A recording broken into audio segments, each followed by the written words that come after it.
За бүгдэнд энэ өдрийн мэнд төргий. За өнөөдрийн Education podcast-ийн ээлж дугаар эхэлж байна. Өнөөдрийн зочноор Computer Scientist Хас Чулуу оролцож байна. Танд энэ өдрийн мэнд төргий. За мэнд төргий. За бидний урилгыг хүлээж аваад өнөөдөр ингээд подкастт оролцож байгаа танд маш их баярлж байна. За өнөөдрийн сэдэв маань блокчейн технологи, криптовалютын талаар ярих юм. За ерөнхийдөө Монголд 2005-6 оноос хойш төлхөө энэ CFT арилжаа, Forex арилжаанууд орж ирсэн. Шинэ зөрүүн дээрээс ашиг хийдэг. Тэр эдийн засаг тэлж байсан ч тэр агшиж байсан ч тэр тухайн одоо юу гэдэг санхүүгийн хэрэгслийн одоо юу гэдэг үн тэ унсан ч өссөн ч тэн дээрээс ашиг их боломжтой юм одоо арилжаа маань орж ирсэн. За тэгэнгүүт одоо жишээлбэл ингээд арилжаа хийдэг хүмүүс одоо юу гэдэг төлхөө одоо биткойн дээр арилжаа хийдэг, Ethereum дээр арилжаа хийдэг, гэх мэтчлэн ингээд койнууд дээр арилжаа хийдэг бас судалтай авалтууд хийдэг. Тэгэнгүүт энэний цаанууга тэр 2008 оноос хойш блокчейн систем гэж орж ирсэн тий биткойн гэж гарч ирсэн. Яг тэр цаад ингээд нарийн одоо юу гэдгийг тэр углуурганы зүйлийг ингээд одоо ингээд ухаж малтах гал ингээд сууж ин танаас тэгэхээр танихаар одоо энэ яг нэгсэндээ монголоор бол компьютерийн шинжилгээ ухаан ч гэсэн одоо мэрэгчил шүү дээ тийм үү. Тэгэхээр энэ блокчейн систем гэж юу юм бэ? Энэний талаар та блокчейн гэдэг бол ер нь хүн төрөлхтөн анханасаа айгүй их тийм хайж ирсэн тийм уун систем. Гинт гарч ирээд цоошноор гарч ирсэн уун зүйл биш л дээ. Одоо тэр ямар утгатай ингээд тэгэхээр яг түрүү хэллээ яг дэлхий дээр нэг юм арилжаа хийдэг. За жишээлбэл хөрөнгөний зах зээл ч юм уу тийм. За эсвэл нэм үйл хөдлөх байдаг гэсэн үү? Эсвэл одоо тэр нэг юм commodity одоо юу гэдэг вэ тэр чинь түгээд тийм түүхий эдийн ч юм уу тийм. Иймэрхүү зах зээлүүд дээр болохоор нэг сул тал нь хөрөх чадвар айгүй муутай байсан. Одоо ингээл би нэг авъя зарыг гэхээр айгүй өндөр шинтэлтэй, айгүй уддаг те. Одоо унтдаг, монтдаг, нээдэг, хаадаг гэл хагасаа мэдсэн дэмждэг гэл айгүй тийм төвхтэй. За нэгт. За хоёрт нэг юу хооронд одоо биржүүд хооронд гэх юм уу, exchange хооронд ингээд хөрүүлэх гэхээр айгүй тийм төвхтэй. Одоо ийш тийш нүүлэх гэхээр те. Одоо жишээлбэл гадаад байгаа Америкт байж байгаа Америк хөрөнгөний зах зээл дээр байж байгаа би Монгол руу татж авах гэхээр айгүй тийм ойрог, айгүй хүнд хэцүү. Тэгээд уддаг, чимтгэл өндөртэй баг боломжгүй шахав. Монголчууд бол ер нь бол тийм олон улсын зах зээл рүү бол гарах бол ер нь мөрөөдөл өгдөг байсан шүү дээ те. Одоо нэгсэн бол Монголд орж иртэл бол ерөөсөө тийм боломж баг байдаггүй байсан байхгүй. За тэнгууд крипто гарч ирснээр ямар давуу тал болж байгаа гэхээр за блокчейн гарч ирснээр ямар давуу тал болж байгаа гэхээр энэ бүх одоо энэ улсын байгууллагууд за одоо дээрэс нь энэ биржүүд гэдэг ч юм уу бүх энэ санхүүгийн байгууллагууд хоорондоо дундын итгэлцлийг бий болох боломжтой болж байгаа байхгүй. Яагаад үүнд тийм амар хэцүү амар уддаг амар өндөр шинтгэлтэй юм байгаадсан бэ гэхээр ерөөсөө эдгээр чи хоорондын дундын итгэлцэл байхгүй. Дундын итгэлцлийг заавал нэг юм хоёр одоо байгууллагуудын хоорондын ийм өөрсдийн итгэлцэл дээр дамжуулж ингэж хийдэг. Одоо би чам руу шилжүүлэхээр хоёулаа танихгүй бол заавал дундаа нэг юм таньдаг хүнээр дамжуулж хийдэг байсан те. Тэгээд тэрэн шинтгэл нь өндөр болчтой хугацаанд урт болчтой. Ийм сул талтай байсан бол нөгөө нэг блокчейн орж ирснээр бид нар ерөөсөө танихгүй хүмүүс хоорондоо гүйлгэх боломжтой болчих жоохгүй. Онлайн гүйлгэж та юм бол те. Ийм зүйлийг өмнө нь юу хийж чаддаг байсан бэ? Тэр бэлэн мөнгө хийж чаддаг байсан байхгүй. За шууд бэлэн бараа ингээд алтан ч юм уу эсвэл одоо тэр хувьцаан ч юм уу одоо цаасаараа ч юм уу те эсвэл одоо бидний мэддэг төгрөг доллар моллор бол ингээд шууд бэлнээр явахад би ямар ч танихгүй юм те шууд тэр доор санхүүгийн харилцаанд орчих болдог байсан. Энэ бол ингээд хөрөх чадрын бүр гайхамшиг байхгүй юм чинь те. Гэтэл онлайн болох хэр чинь айгүй тийм том төвөгт орчих жаа итгэлцлийн асуудал болж байгаа. За тэгвэл тэрийг бол тэр таньдаг мэддэг хоёр байгууллагуудаар хооронд ингээд гинжин оруулж ингээд амжуулж ингэж хийдэг байсан бол одоо бол бид нар доотлолт нь блокчейн гэдэг бүр нэг том гинж гараад ирчихин гэсэн үг шүү дээ. Бүх хүмүүс хоорондоо яг л юм бэлэн мөнгөнд итгэж байгаа юм шиг итгэж болдог. Нэгээс нь дундын итгэлцлийг бий болгож чинь гэсэн. За тэр ийм дундын итгэлцлийг яаж бий болгох вэ гэдэг бол ерөөсөө хүн төрөлхтний хувьд ерөөсөө л энэ нөгөө онлайн интернет гэдэг зүйл гарч ирснээс хойш юм асуудал байсан гэсэн. Анх чинь ингээл нөгөө internet.com bubble гээл те. Бүгд ингээл за энэ интернетээр дамжуулаад та юу өнөөдөр бидний эдийн засаг санхүү удаа юу гэдэг бүх юм энийг шийдэгдэн гээд айгүй хүлээлттэй байсан чинь тэгж чадахгүй. Тэгээд ингээд дандаа юм хуучин л банкны системүүдээр хуучин л нэг төвлөрсөн системүүдээр хийгдээд ингээд уламжлал. Тэгээ яг л уламжлалтаар ингээд хийгдээд эхэлв. Өн чинь ямар хэрэг байсан гээд .com гэдэг bubble чагарч байгаа байхгүй. Энэ юунаас болж чагарсан гэхээр блокчейнийг хайж агаад яг блокчейн гэдэг юм л да. Одоо энэ тархмал бүртгэлийн систем гэж нэрлэдэг. Distributed ledger technology гэж нэрлэдэг. Энэ тархмал бүртгэлийн систем хайж агаад ерөөсө олоогүйгээс болоод энэ ийм тархмал бүртгэлийн системтэй олчод бид нар ийм болно гэж бөө хөөсч явж байсан тэр нь чадахгүй байна болонгууд бүгд харж байгаа. Хэрвээ тухайн үед бид нар блокчейн олцсон бол тухайн үед бид нар одоо биткойн эсвэл одоо тархмал бүртгэлийн систем олцсон байсан бол Өнөөдөр тэр .com бабл хараагүй байх байсан байхгүй. Тэр үед шууд тэр чигтэл явах байсан байхгүй тий. Тэгээд одоо 2008 оны үед ч одоо бидний ял мэдж байгаа блокчейн гэдэг байгаа. Одоо биткойн гэдэг байгаа юмны чинь технологи ингэж гарч ирээд за эн чинь яг ингэж ажиллах юм байна. Одоо нөө бидний дээр үед нөө 1990 оны үед хайгаатсан энэ технологи чинь энэ вэштэйгээ гаргаад ирж байгаа байхгүй. Тэгээ одоо дараагийн давлага одоо эхэлж байна шүү дээ. За энэ үед одоо бидэрт юу ажиглаж байгаа гэхээр за жишээлбэл уламжлалт дээр үед өмнө байдаг ус одоо тэр арилжаа одоо тэр юу гэдэг юм санхүүгийн бишээ хувьцааны арилжаанууд тий хөрөнгийн зах зээлийн арилжаанууд эдгэр чинь айгүй тийм удаан хойрог байсан. Z generation энийг ойлгохгүй байхгүй тий. Одоо аль хэдийн биткойн, аль хэдийн этериум, аль хэдийн одоо энэ тетраметр дээр арилжааг сурцсан гэдэг чинь энэ зах зээл амарна гэж юу ийсэн гэдэг юм. Ягаад амраад байгаа? Ягаад хаагдаад байгаа? Ягаад хагасаа бүтцээд ингэж байгаа гэдэг тэд нар юусоо ойлгохгүй байхгүй. Тэгээ тэд чинь уцаар цагаалга гэдэг байсан үеих шүү дээ тий. Тэнгүү чинь тэрийг бас ойлгоход айгүй тийм төвхтэй. Тэгэхээр эн чинь цоошин технологи гарч ирээ. Блокчейн гэдэг энэ цоошин технологи гарч ирснээр энэ итгэлцлийг шийдээд ерөөсөө бид нар ямар нэгэн улсад хариалахтай болчлоо. Ямар нэгэн биржид хариалахтай болчлоо. За ямар нэгэн тийм улсын мөнгөнд тэмдэгт юм уу, алт юм уу, доллар юм уу, хувьцаа юм уу бүр юу ч байсан хамаахгүй бүгдийн ойронд нь 24-7 тэгээд хин нэгний итгэлцэл байхгүй. Хин нэг үржир унтраачихгүй, ковид боллоог унтраачихгүй, эсвэл хагасаа бүтсэн болоо орой шөнө боллоог унтраачихгүй. Ийм сайхан одоо үед авчирж байгаа. Одоо жинхэнэ хөрөх чадрын тэ бидний мөрөөдөл одоо биелж гин гэсэн үг шүү дээ. Тий яг зөв. Одоо ингээд бусад улс орнууд одоо блокчейн системийг дэмжиж тухайн өөрийнхөө улсын одоо юу гэдэг хөрөнгө оруулалтын саналуугаа ч юм уу те олон улсын валютын сан хүртэл энэ блокчейн системийг дэмжингүүд өөрийнхөө нэгжиндээ биткойныг оруулаад эхэлчихэж байгаа. Тэгээ манай улсын хувьд болохоор ерөнхийдөө энэ мундаг хүмүүс маань мэдчихэл байгаа. Гэтэ стил ярихгүй байгаа шүү дээ те. Яагаад тэр үт юм бол зүгээр өнгөцгөн нэг энэ дэр нэг. Гэхдээ энийг бол ярих шаардлага бол байхгүй. Би бол ярьж байгаа нь болохоор буруу гэж бодоод байгаа. Зөв зөв. Ярихаар хүний толгой хэрэгчээд байгаа байхгүй. Энэ блокчейн гэдэг ярингот чинь хүний толгой хэрэгчээд. Одоо бүр яг бүр мэдмээр одоо бүр нэг итгэж чадах. Одоо шилэн бид нар цаасан мөнгөөр чи бид нар яаж ч итгэхэд байгаа юм бол гээ гайхаж болно шүү дээ тий. Тэр чинь нэрэл гайхамшигтэй шүү дээ. Сонир бид нар бүгдээрээ итгэл хоорондоо бие биенээ танихгүйсэн төгрөгөөр одоо ингээд бэлэн мөнгөөр ингээд тооцоож явуулаад идэг. Гэтэл яаж мөнгөнд итгэж төгрөгөнд итгэж байгаа гэхээр хүмүүс ингэ мэддэггүй байхгүй. Яг яаж гэдгийг нь мэдэхгүй. Тэгээ яг өнөө тий за засгийн газраас энийг хэвлэж байгаа нэ тэр гэдэг нь одоо суур хэдийн ойлголтууд л байж байгаа. Тэгээ тэрэнд нь итгээд байгаа байхгүй тий. Хин нэгэн тэрийг хувилж байгаа мó хэвлэж байгаа мó гэдгийг бид нар итгэхгүй ирнэ л ингээд тооцоонд орчихсон. Яг энтэй адилхан бид нар блокчейнс ирээдүйд яг л тийм. Бидний одоо энэ хувьцааны зах зээл байна уу, энэ крипто зах зээл байна уу, аль нэг бирж рүү орно, аль нэг exchange рүү орно. За тэгэнгүүт одоо бид нар тий яг яаж цагуурын чи яваад байгаа гэдгийг мэдэх шаардлагагүйгээр чинь ингээл цагуур явчихдаг. За хоёрын төрлийн бирж байлаа гэж хэлээ л та. Нэг нь болохоор блокчейн based.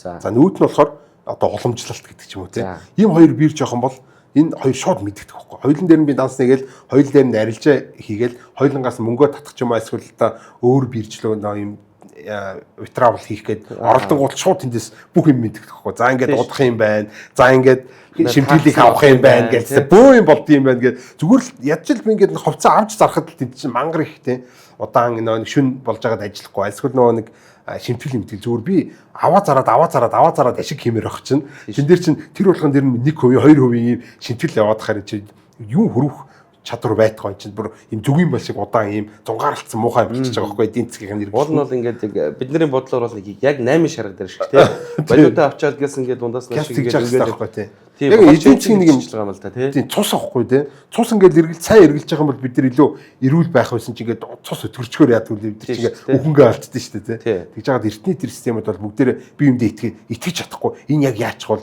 энэ яг миний мөнгийг ийшээ оруулж чадах болов үгүй болов гэдэг биржүүд нь ч орондоо итгэхгүй, улсууд нь ч орондоо итгэхгүй. Бүх одоо юу гэдүүлээ санхүүгийн байгууллагууд нь хоорондоо итгэж чадахгүй, итгэлцэл байхгүй болгоод юм эдийн засгийн удаашрал бий болчихж байгаа. Тэгэхээр энэ блокчейн гэдэг систем гарч ирсэн эдийн засаг хурдан ирж байгаа. Энийг бол угаасаа хүн ашиглалтаасаа мэдэх болохоор за яг цаана блокчейн ажиллаж байгаа шүү гэдгийг онцгойлж одоо дурдах шаардлага байхгүй. Одоо жишээл дээр үеийн имэйлээр явдаг гэсэн систем одоо Facebook хоёрыг л харьцуул хэл да тий. Тэгээд за имэйл ч биш бүр мэйлээр явдаг гэсэн тий.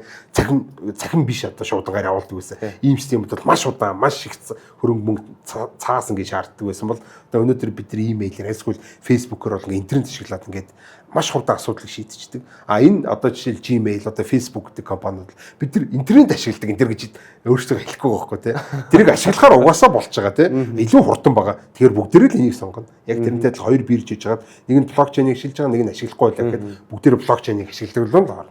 Цаана яг блокчейн ажиллаж байгаа үгүй гэдэг юусаа амаахгүй. Угаасаа шимтгэл багтай хурдан байгаа юм чинь ойлгомжтой энийг нь сонгох байхгүй. Одоо тэгвэл хоёлаа эргээд блокчейн гэ байх ярьчлаа. Хоёлаа ингээд үзэгч хүмүүстэй ингээд юу вэ? Блок гэж яг юу юм бэ? Тий. Тэр дээр одоо датанууд яадаг вэ? Тэр одоо юу гэдэг сэргийн засварлах боломжтой юм уу? Эсвэл эдит хийх боломжтой юм уу? Устгах боломжтой юм уу? Одоо ингээд хүмүүс үзэж байгаа шүү дээ. Зөндөө ингээд криптовалют дээр ажиллаж байдаг хүмүүс байгаа. Хүмүүс бол блокчейн гэдэг бас л нэг блокнуудын ингээд нэг хэлгээ яваад байна шүү дээ. Тий, яг үнэ. Тэгээ блок нь юу юм бэ? Тий, наач яг жижиг. Айгуу гоё асуулт юм. Тий. Өмнө яг блокчейн үүсэх юм одоо энэ Сатоши Накамото гэдэг байгаа шүү дээ. Сатоши Накамотогийн өмнө өөр нэг нөхөр BitGold гэдээ гаргаж ирсэн. За миний санаж байгаагаар бол тэрийг бол Ник Сабо гэдэг хүн гаргаж ирсэн. Тий. Тэр одоо BitGold-ийн ажиллах зарчим нь юу гэдэг яг л блокчейн. Одоо өнөөдөр бид энэ хэлээ. Гэхдээ блокчейн биш одоо транзакшн чейн гэж ярьдаг байсан байхгүй юу? Транзакшн чейн гэдэг нь болохоор миний чам руу явуулсан одоо энэ гүйлгээ транзакшн биш үү те. Энэ гүйлгээ дараа нь одоо А Б Б С Д Е гэдэг ингээд явцсан юм баахан гүйлгээнүүдийн хооронд нь ингэж гинжин байдлаар хэлэхдэг байсан. За нэг өсөндө хайш граф гэж ярилдаг. Криптографийн хайшаар ингэж хэлэхдэг байсан байхгүй. Тэр нь одоо жишээл энэ гүйлгээний хайш гэж нэг юм байна. Тэр хайш болохоор одоо энийг товч одоо холин товчлол гэдэг одоо товч гээл хурууны хээг ойлгочих болно заяа. Хурууны энэ одоо гүйлгээ байхад энэ дээр бол би нэгт одоо миний тоон гар хэвсэг байгаа. За хинээс хинлүү хэдийг явуулсан гэдэг энэ бүх мэдээлэлүүд байж байгаа. Тоон гар хэвсэг амар чухал шүү дээ тий. За тэгвэл энэ гүйлгийн чинь нийлүүлж байгаа нэг юм жижигхэн өгдөл болгочтой хурууны хээ гэдэг. Энэ хурууны хээ бол энийг бүрэн одоо хилтгэн. Энэ дотроос би нэг ширэг цэг өөрчлөлгөд л одоо нэг ширэг тэг нэмчихэд л одоо энэ хурууны өөр болчихно. Тэнгүүд эндээс зөрчин гэсэн үг те. Тэгвэл энэ хурууныг нь дараагийнх нь гүйлгээр дотор хийчихдэг байхгүй юу? Тэгээ ингээ холбочдөг гэсэн. Тэгвэл чи энийг дахиад хурууны хэ гаргаж ирээд дараагийнх нь гүйлгээнд ингээ холбочдөг. Тэгэхээр би яг нэг гүйлгээнд нь нэг тэгийн тооны одоо өөрчлөхөд л бусад бүх одоо нэг гүйлгээнүүд чинь өмнөөс бүх гүйлгээнүүд зөрөөд нэг хурууны хөнүүд нь бүгд зөрөөд ингээд чинь энэ донд нэг юм худлаа гарсан байна. Яг энэ гүйлгээнүүд яг энэ дээр худлаа гарсан байна гэдэг бид нар мэдчих واخхой. Яг юу худлаа гарсныг нь болохоор бид нар бас мэдчих чадна. Мэдхтэй болохоор яг ингээд нэг нэгээр нь солиод таахгүй би юмнээсээ та нарт өөр энэний жинхэнэ гүйлгээ байна. Энд заавал хүн гараараа ингэж өөрчлөх албагүй. Энд чинь өөрөө бас ингэ өөрчлөгч болно. Бид нар флаш дискэн дээр нэг мэдээлэл хулцсан явьжсэн чинь нэг залхаар ингэ хотлоо олцсон байж байдаг шүү дээ. Энэ мэтлэг хотлоо олцсон байж болох байхгүй. Тэгэхээр бол интернетээс суугаад за энэ гүйлгээний яг жинхэнэ датаны нүгэл ингээд нэгсдээ эмчилж чинь гэсэн. За ингээд гүйлгээнүүдийн гинж байсан өмнө. Энийг бол BitGold гэж нэрлэдэг байсан. За энэ BitGold нь одоо ерөнхийдөө transaction chain гэж хэлчих болно л да. Гүйлгээ болгоныг одоо ингэж гинжийлэхэд холбогддог. За тэгсэн чинь энэний сул тал нь болохоор дэлхийд даяар ингээд ашиглах гад ингээд эхлэнгүүт чинь нэг хүн болгоны гүйлгээ одоо гүйлгээ болгон дээр бид нар чинь дундын одоо энэ гүйлгийг энийг дараа нь батлах нь А Б С гэдэг гурван батлагтай гүйлгээ гэж байгаа чинь алийг сонгох уу гэдэг дэлхийд даяар санал асуулга явагддаг байхгүй тий. Энэ бол чинь аюу тийм их тийм нүсэр ийм процесс явагдаж байдаг. За тэгсэн чинь бөө нүсэр процесс явагдаад ганцхан ширэг гүйлгээ баталдаг. Бөө нүсэр процесс явагдаад ганцхан ширэг гүйлгээ баталдаг. За тэр нь бүр хүмүүсийн тоон олон болоод эхлэнгүүд нөө юу тэр гүйлгээ батлагдах байгаад тэр бүр тасраа алга болчихдөг байсан. За энэ бол угаасаа ямар ч практик юугүй байна. Одоо ингээд энийг бол бид нар ашиглаж чадахгүй байна. Гэхдээ Сатоши Накамото гаргаж ирээд гүйлгээнүүдийг чинь нийлүүлж байгаа нэг блок болгоод ганцхан блок болгоод ингээд олборлож ил да одоо олборлох гэж байгаа юм л да одоо блокчейн блок болгож ил да тий блок болгож байгаа баталж. Ингэх юм бол эн чинь айгүй амар юм шүү. Нэ мянган гүйлгээ сая гүйлгээг бүгдийг багцалж агаад нэг блок болгоод ингээд баталчих юм бол эн чинь яг энэ асуудлыг чинь шийдчихлээ шүү. Тэгэл ерөөсөө энэ орчин үеийн биткойн буюу блокчейн гэж гараад ирж байгаа. Тэгэхээр блокчейн гэдэг нь ерөөсөө нөгөө гүйлгээнүүдийг транзакшнуудыг бөөнөр нийлүүлж агаад нөгөө өмнөх блокийн хурууны хийг дотор нь хийж агаад тэгээд ингээд олборлцдог байхгүй. За олборлох гэдэг л аюу тийм хачин сонин асуудал байгаа. Яаж олборлох гэдэг нэрцээ тий. Одоо тэгвэл одоо блокчейн систем чи одоо бид нэр яг амьдралын хэм маягт ингээ оролцож ирээд яг өнөө байдал дээр орж ирээд маш олон салбарыг дараагийн түвшинд нь гаргацсан. Тий. Одоо жишээлбэл ингээ санхүүгийн салбар гэх юм уу уламжлалт тогтолцооноос төвлөрсөн бус болчихж байгаа тий. За тэгвэл хоёулаа энэ төвлөрсөн бус. Одоо тогтолцоо хоёулаа энгийнээр ярил л да. Таны хувьд одоо яг энэ төвлөрсөн бус тогтолцоо гэдэг нь одоо ингээд бүх салбарт инновацийг авчираад байна. Тий. Энийн талаар та нэг үзэгчтэй. Гоё товч тодорхой бас үргээд. Тийм төвлөрсөн бос. Төвлөрсөн бос гэхээр яг түрүү хэлсэн шүү дээ нэг distributed ledger технологи гэдэг чинь болохоор төвлөрсөн бос бүртгэлийн систем. Буюу одоо тархамал бүртгэлийн систем. За төвлөрсөн бос гэж болж болно, тархамал гэж ирж болно. А гэхдээ төвлөрсөн бос тархамал хоёр нэг жоохон өөр юм билээ л дээ. Одоо яг тархамал гэдэг нь болохоор ингээд бүх одоо нөөдүүд гэж нэрлэдэг. Одоо энэ баталдаг альсгуулаа блокчейний чинь өөр дээр хадгалж идэг энэ бүх юм. Одоо ерөнхийдөө бол хүн болгон бол нөөд гэж хэлчих болно. Анх бол хүн болгон л нөөд байсан. А сүүлийн үед бол хүмүүс чинь нэг блокчейнийх нь хэмжээ ингээд ихсээд эхлэнгүүд одоо хэдэн гига, хэдэн 10 гига, хэдэн 100 гига болоод эхлэнгүүд чинь хүний утсан дээр, хүний компьютер дээр багтгаалаад эхлэхээр нэг сервер нөөд болоод тэр сервер руу бид нар онлайнаар ингэж үйлчлэгээ хөдлөө ханддаг болсон гэсэн.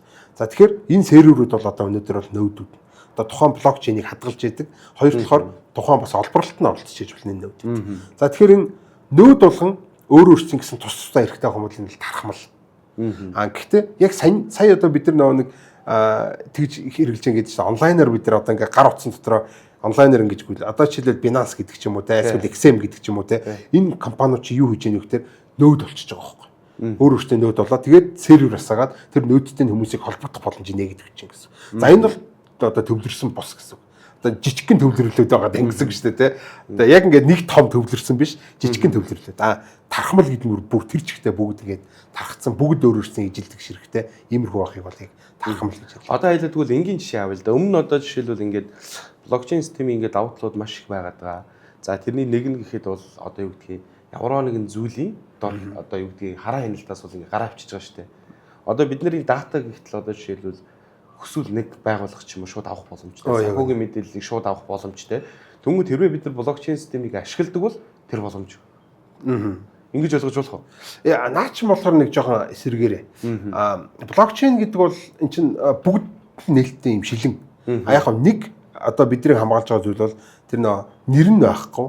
Зөвхөн дандаа нэг крипто хаягууд нь л байгаа шүү дээ тийм. Одоо тэр нэг public K гэж нэрлэдэг байгаа. Одоо нийтийн түлхүүр гэж нэрлэдэг байгаа. Нийтийн түлхүүрээр над руу явуулчихна. Би тэр өөрийнхөө одоо хувийн түлхүүр гэж нэрлэдэг. Одоо тухайн нийтийн түлхүүрт яг ингэж хосолдог ийм хувийн түлхүүр гэж байдаг. Энэ хувийн түлхүүрээр би ингээд одоо зарцуулалт хийх боломжтой энэ гэдэг. За тэнгууд тэр нийтийн түлхүүр гэдэг бол ерөөсөө энэ нийтийн түлхүүрээс энэ нийтийн түлхүүрлөө тэдийг шилжүүллээ гэдэг юм дээр гарын үсэг зурхтаа хувийн түлхүүр ашигладаг. Одоо өөрөөсөө зарцуулалт хийдэг гэсэн үг шүү дээ.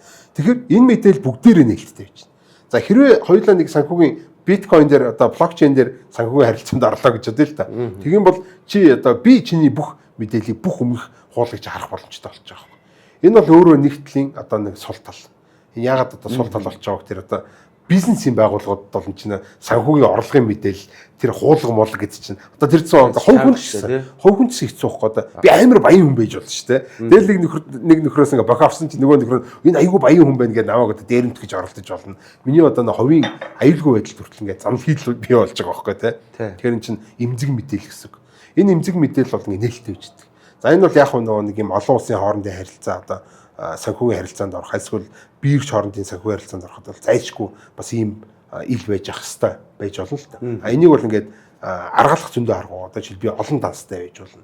За эсвэл одоо сүүлийн үед бол нэг Zcash гэдэг юм байж байгаа. Monero гэдэг юм хэдийд бас ийм энэ нийтийн одоо бүгд ингээ харах боломжтой бишээр одоо хинээс энэ рүү явж байгаа гэдэг нь харахгүйгээр ингээ батлах тийм криптографикийн алгоритмүүд хүртэл одоо хөгжөө ингээ явж байгаа. Хэрвээ бүр тийм амар өөрийнхөө орлого зарлага одоо хуулахыг нуу гэх юм бол одоо тийм Zcash, Monero энэ гэсэн юмнуудыг тиймэрхүү юмнуудыг ашиглаж байна.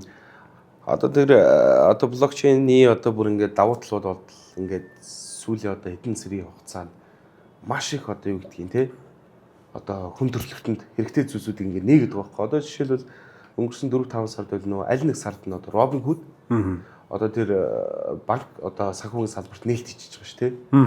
Тэгээ одоо жишээлбэл өөрийнхөө одоо юу гэдгийг те утасны платформыг гаргаж ирэл танилцуулгууд одоо энэ ч төвлөрсөн бус систем дээр явж байна. Одоо жишээлбэл бид нэр хүн болго ухаалаг утастай интернеттэй байхад одоо жишээлбэл хорвоогийн хаанаас санхүүгийн зөвлөгөө авах боломжтой болсон. Зээл авах боломжтой болсон. Гэх мэтчлээ. Одоо жишээлбэл манай дээр одоо жишээлбэл ингээд санхүүгийн одоо юу гэдгийг одоо зээлийн одоо аппликейшн зөндөө байгаа. Энэний цаана бас блокчейн явж байгаа зү. Янз бүр шүү дээ. Одоо ингээд манай дээр бол Уучлаарай манай дээр одоо жишээлбэл энэ зээл өгж байгаа аппликейшн тэр санхүүгийн байгууллагууд яг блокчейн дээр ажилладаг Монгол тийм компаниуд зөндөө байгаа. Байхгүй дээ. Тэр бол миний тийм ер нь бол байхгүй. Яг ганц хоёр одоо санхүүгийн байгууллагууд гэх юм бол одоо крипто биржүүд л байна. Крипто биржүүд бол ерөөсөө аргагүй шүү дээ угаасаа крипто бирж юм чи криптогоор одоо блокчейн дээр санхүүгийн гүйлгээ хийсээр аргагүй. Гэхдээ энэ крипто биржүүдийн аюул том давуу тал нь яг тэрүүний хөрөг чадамж байхгүй. Тий, хөрөг. Одоо би ингээд тетер авъя гэж одоо USD тетер авъя гэж бодоход бол хамгийн одоо хөрөг чадвартай газар нь бол ерөөсөө энэ юунууд крипто биржүүд. За эдрээр л бодоод би дамжуулаад авчвал илүү хурдан авчих гээд шүү дээ.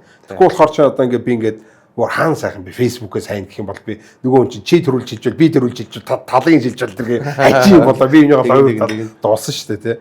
Тэрөөсө блокчейн гэдэг бол энэ хүмүүс чи хоорондоо сайхан крипто бирж дээр ороод 8-аа хичээл татхан татаал өөр тийш явуулах нь явуулаад одоо ингээд хийх боломжийг олгож байгаа гэдэг нь амар тийм давуу талтай. За тэгвэл дараагийн асуулт. За манай одоо жишээлбэл энэ Монгол улсын хувьд нэг coin гээл тэгэнгүүт нэг пирамид шиг, сүлжээ шиг тий крипто валют гэхээр л одоо жишээлбэл ингээд өмнөх хэдэн жилүүдийн кейсийг авч үзэнгүү, түүхийг авч үзэнгүү маш олон хүмүүс энэ зах зээл рүү ороод хогөрсөн. Авсан ч хүмүүс байгаа. За магадгүй дийлэнх нь бас тодорхой хэмжээний алдагдал хүлээсэн байгаа. Энэ маань нэг цаг хугацааны явд тий нэг жоохон гажуудаад нэг өөрөө ч хэлдгэр бол нөгөө мод нь тий хоцорж орж ирээд идэх ч тий. Одоо жишээлбэл энэ одоо ингээд Монголд одоо CFD харилцаа, Forex харилцаа гэхээр бас их хүмүүс нь бас ойлгохгүй. Одоо бол яг нийтэд маш их ойлгож эхэлж байна. Яг тэрнтэй адилхан крипто валют одоо юу гэдэг койнуудын нэг ловрин ч юм уу тий. Иймэрхүү ойлголт бол маст байгаа. Тэгээ энэ шалтгаан нь яг юу байсан юм бэ? Та энэний талаар бас нэг гоё үзэгчтэй гоё тайлбарлаж өгөөч. Яагаад ингээ манайх ингээ хамгийн сүүл ингээ давлгаан дээр ингээ нөгөө сүүлээ нэг ингээ нэг шиддэг штэ тий. Тэрэн шиг ингээ чохирж үлдчихэд байсан юм бэ? Тий, сүүл мод монголоор дуусна гэдэг шүү дээ. Тий, мод монголоор дуусна. 2017 оны үед токны давлгаа гэдэг юм явсан. За токен бол одоо нөгөө нэг дуртай нь хэвлээд гаргачих болдог. Аюу хялбархан. Тэгээд хүснээрээ хэвлэж болдог. Одоо нэг яг крипто coin moin гэдэг юм бол чинь блокчейнтэй блокчейний арилжааны coin гэдэг утгаараа олборлогддог барьдаг гэдэг. Яг хүснээрээ хэвлэгдэх нь амар төвхтэй байдгүйсэн. Зөвхөн тухайн одоо блокчейн дээр хэрэг гүйлгээ хийж чинь гэдээс шалтгаалаад ингээд хэвлэгдэх нь хэвлэгдэх тоон тодорхойлогддог. Гэтэл токныг бол би бол те 1 тэрбум хэдэн тэрбум гэж зөвөр ингээ дураараа хэлж болдог. Ийм болчихж байгаа те. За тэнгууд 2017 оны үед бол яг дэлхийд бол амар том халуур болсон. Одоо яг юм токны халуур. Тэгэл нэг юм төсөл болгоо өөрийн токен гаргаж ирэл зүгээр токен гарч ирэл те. Бид нар ямар нэг артлаа төсөл авахгүй зүгээр манах токен гэдэг. Одоо жишээлбэл энгийнээр хэлвэл одоо нэг юм шит мим токенууд гэдэг байгаа шүү дээ те. Ийм одоо токенууд гарч ирсэн. За энэ бол санхүүгийн юм солонгорл бий болж байна л да. Одоо энэ бол одоо уг нь бол яг санхүүгийн талаас авч харах юм бол энэ буруу зүйл бол биш. Энэ бол зүгээр нэг төрлийн санхүүгийн одоо энэ хэрэгсэл واخгүй. Тийм шүү дээ. Эрсдэл үүрэх сонирхолтой хүмүүс байгаа. За ингээд би бол ингээд экстрим одоо спорт сонирхдаг хүн байлаа гэж тэл тэ амар өндөр уул руу авирдаг одоо амин насаараа дэмжин тавьж штэ тэ. Այսгүй ийм экстрим янз бүрийн өсөрч хараадаг амар спорт гэдэг сонирхдаг ийм төрлийн хүмүүс байгаа байхгүй угаасаа. Тэгэхээр санхүүд одоо өөрсдөө өөрсдийн гэсэн одоо санхүүгийн тийм үзэл бодол одоо юу гэдэг ямар нэгэн санхүүгийн бүтээгдэхүүн сонгохдоо юм эрсдэлтэйг сонгодог төрлийн хүмүүс байдаг.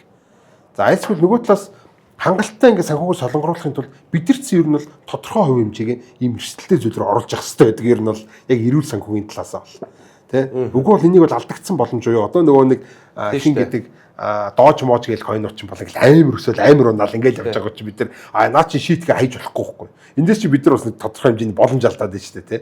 Тэгэхээр бид нар нэг юм за энэ бол нийт зах зээл нийт крипто зах зээл энэ бол 0.1% юм байна. За тэгэхээр би өөрийнхөө нийт крипто мөнгнүүдийнхээ 0.1% нь ийшээ оруулчихвал яадаг.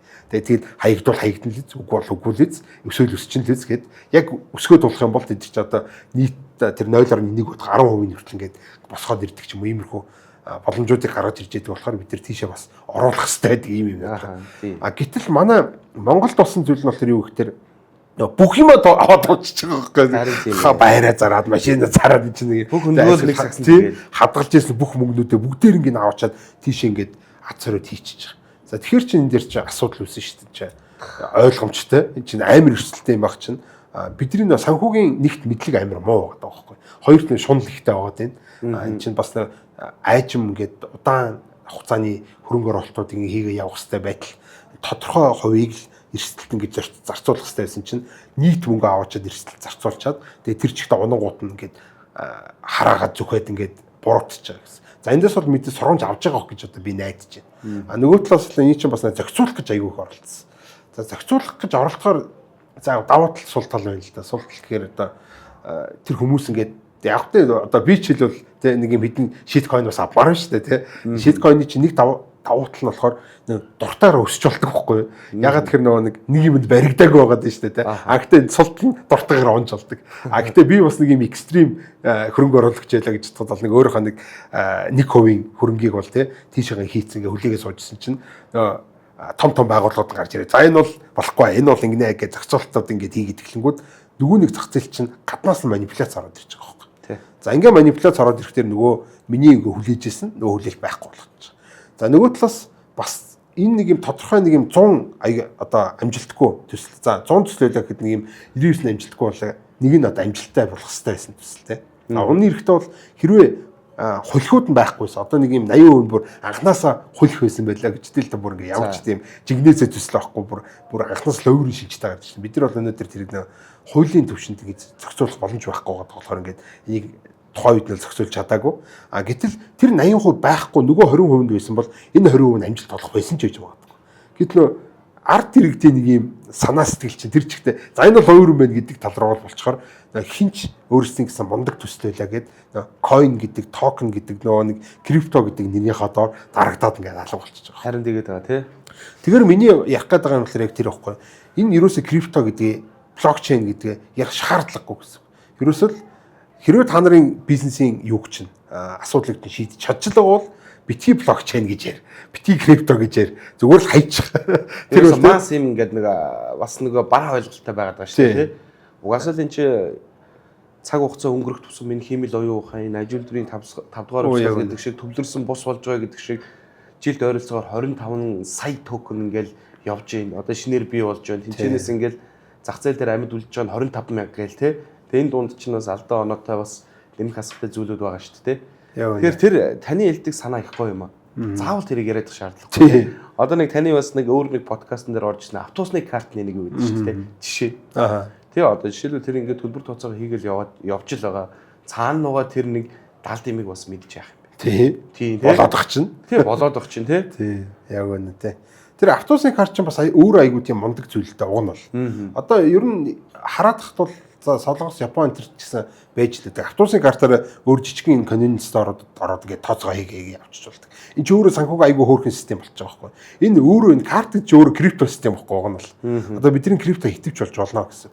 За энэ дотор чинь бид нэр NFT хийгээд хүнд одоо NFT-г битээр нүүж болж штэ.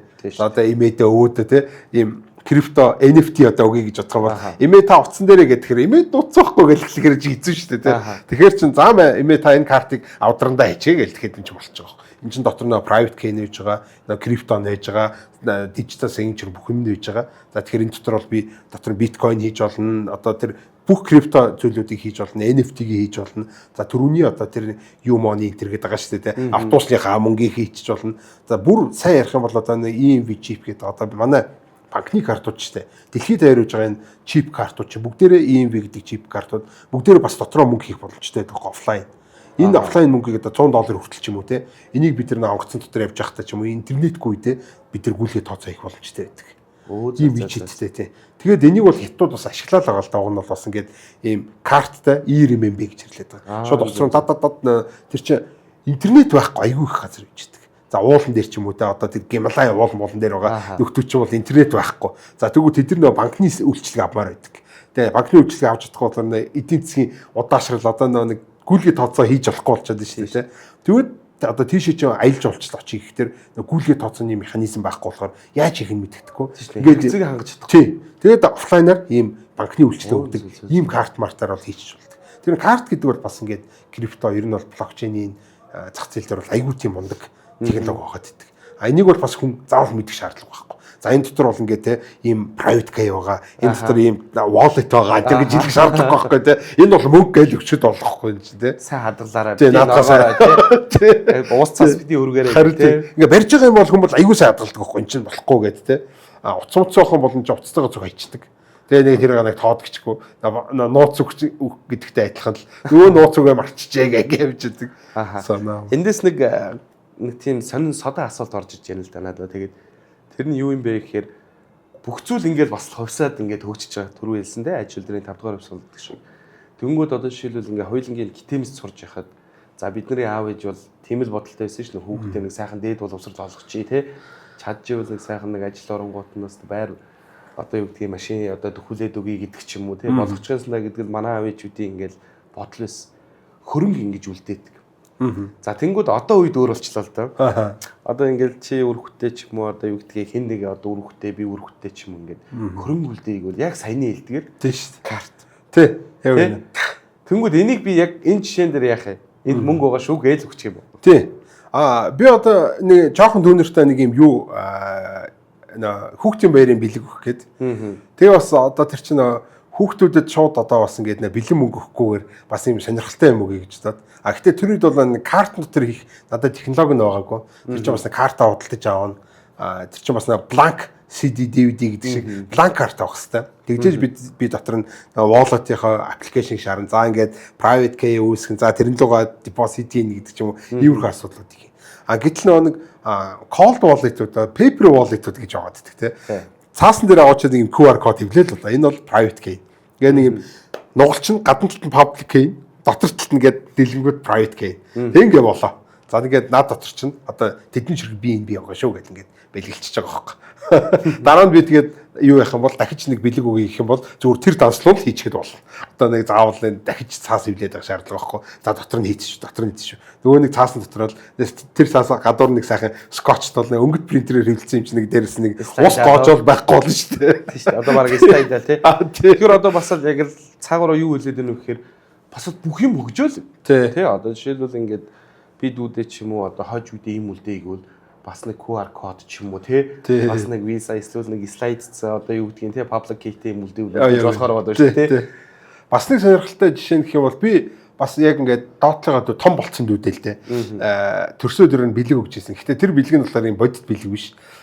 Миний төрсөө өдрөөр надад бэлэг өгөхгүй байх эрхийн бичиг өгч ирсэн.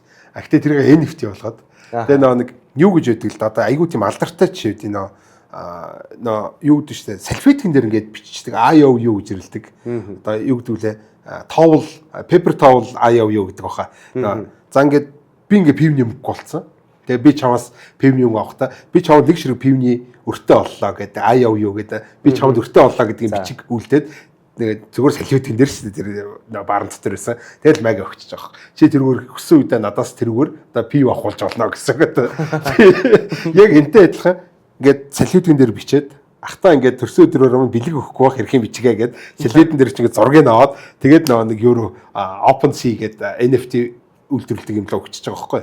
Тэгээ NFT болгоод полигон дээр өгчөж байгаа. За манайд тэр үеижлэг хязаа ашиглах юм мэдгүй. Цааш ашиглахгүй явж байгаад үнд хөрөгчөж магадгүй. Энэ оны хамгийн гайхалтай үдэш Asri 9 сарын 27-нд таны төсөөлийн ертөнц таны өмнө нээгдэх болно. Энэ үдэш Никтоны Баажка, дуучин Мишель болон олон улслаг уран бүтээлчид бидэнтэй хамт байх ба та бүхний дундаас 30 хүн 110 сая төгрөгийн сан бүхий дараах шагналуудын эзээр тодорно. Арилжааны бонус AirPods 4, iWatch SE, iPad, iPhone 16, MacBook Air зэрэгс гадна хамгийн супер аттай зочин crossover SUV цоошин машины эзэн болох болно. Олон гайхалтай боломж бүхий манай Gala танд март төшгөө дурсамжуулдээж онцгой мэдрэмжийг өгнө гэдэгт итгэлтэй байна. Stars Over Mongolia Gala 2025 9 сарын 27. Та бидэнтэй холбогдож тасалбараа баталгаажуулахаа бүү мартаарай. Удахгүй уулзцгаая. XM. За хасагийн маань одоо ингээд компьютер одоо scientist гэж байгаа шүү дээ тий. За ерөнхийдөө хасаг YouTube суугаас маш олон YouTube суугаас ингээд харж байгаа.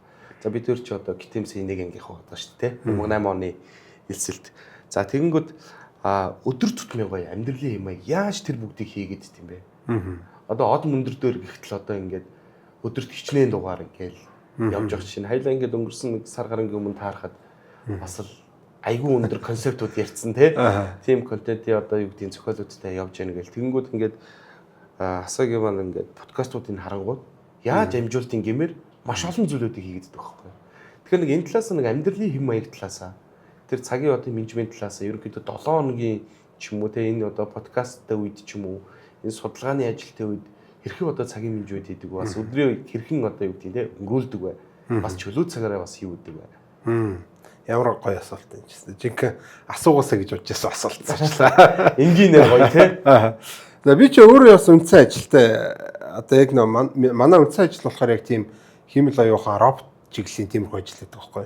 Өөрөө би ч нэлээд сонирвч тийм хүн болохоор яг ажиллаач яг айгу тийм сонирхож шимтэж хийдэг.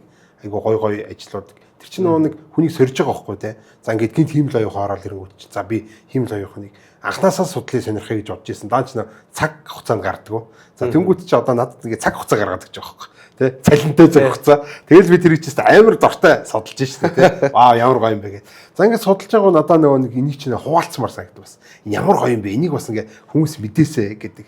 Одоо миний онцлог юм аа эсвэл хүн болгонд гэдэг болоо мэдэхгүй байна. Яг юм судлаа сонирхоод ингээд ойлгоод тэрэнгүүт яг хүнд ингээд хилж өгмөр ингээд тэ хуваалцмаар санагдаад байгаа байхгүй. Тэгээд ерөнхийдөө бол миний одоо тэр энэ мэдрэмжээс болоод энэ хүсэл тэмүүлээс болоод анхнаасаа одоо нэг 5 жилийн өмнөөс л би ч нэг подкаст хийгээл янз бүрийн телевизүүдээр тэгээ шинжлэх ухаан одоо өөрөө олж мэдсэн хоббигоор олж мэдсэн зүйлүүдийг яриад ингэ явдаг байсан. За сүүлийн үед бол илүүтэй бас тийм хиймэл аюухан тэр ярьдаг байсан. 17 18 оны үед бол бас нэлээд тийм крипто талын юмнуудыг ярьж авч ирсэн. За нэг иймэрхүү байдлаар бол өөрийнхөө тухайн үед ингээ олж мэдсэн зүйлүүдээ аюу их тэгж түгээх тийм сонирхолтой байдаг. За тэр ч юм одоо энгийн үгээр одоо олон нийтэд түгэх илүү сонирхолтой. Яг тэр олон хүн мэдчих юм бол чи айгу гоё юм байна да гэдэг те. Хиймэл оюуханы крипто гэдэг ч юм уу те. А дээрэс нь одоо шинжлэх ухаан одоо энэ физик миск болон чи миний дандаа хобби одоо ор морон гэлтэнгүүд чинь анх ингээл нэг одоо орны телескопор од дурандж үзэл гариг харчаал бас сэтгэл хөдлөл те. Юу юм бол гэж судлаад ойлгоол ингээд эхлэнгүүд би нэгээрээ бас нэг юм хийх хэрэгтэй байна гэл. Тэгэл подкастыг гэл ингээд явж ирсэн. Тэр дийлэн бас нэг хайхтар ашиг олдгүй л те. Одоо тэр олон нийтэд юу яаж байгаа одоо түгээж байгаа тэр зүйлээс нэг ашиг олддог. А гэхдээ энэ ерөөсөө энэ дээр бол цагийн менежмент ерөөсөө яриг байхгүй. Энэ чинь нэг сониуч хүн сонирхлынхаа дагав одоо унтаж чадахгүй байхгүй энийг чинь энэ яад юм бол гэдэг үүр цайтл ингээл уцаа ухаал нөгөө нэг юмнуудыг нь унш судлаад викигээр ч ороод баах YouTube видеонуудыг үзэл ингээл явж идэг.